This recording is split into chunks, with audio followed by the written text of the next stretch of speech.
Méditation du 16 octobre. Vraie liberté. Ils leur promettent la liberté alors qu'ils sont eux-mêmes esclaves de la corruption, car chacun est l'esclave de ce qui a triomphé de lui. 2 Pierre 2, verset 19. En quoi consiste la vraie liberté? Peut-être es-tu sur le point de devenir majeur et tu imagines déjà ce moment glorieux où tu pourras prendre toi-même toutes les décisions pour ta vie. Je comprends bien ce sentiment, car j'ai vécu la même chose. Nous pensons souvent que si nous avions le contrôle total de notre vie pour faire ce que nous voulons, alors nous serions vraiment libres. Cependant, au fil du temps, il devient évident que se débarrasser complètement de toute autorité conduit à une vie asservissante et vide. Dans l'un de ses sermons, Jonathan Pokluda raconte que la première fois qu'il est allé dans une église, il a entendu l'histoire d'un cheval sauvage qui voulait juste être libre. Vivant en plein champ, ce cheval devait trouver sa propre nourriture, son eau et un abri pour se protéger de la pluie. Pendant ce temps, certains hommes de la ville voisine tentaient de l'attraper. Un jour, un cow-boy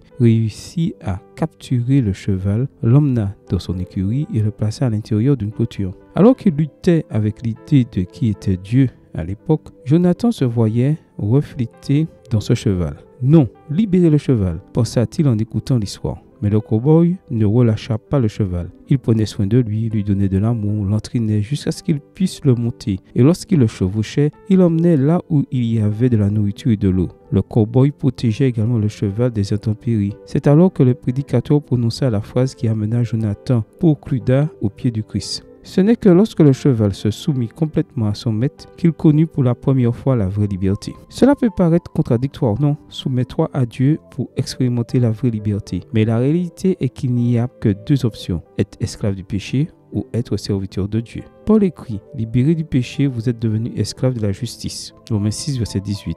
Or, l'esclave qui a été appelé dans le Seigneur est un affranchi du Seigneur. De même, l'homme libre qui a été appelé est un esclave de Christ. 1 Corinthiens 7, verset 22. Souhaites-tu expérimenter la vraie liberté aujourd'hui? Soumets-toi complètement à Dieu. Amen. Bonne journée à toi et que le Seigneur te bénisse.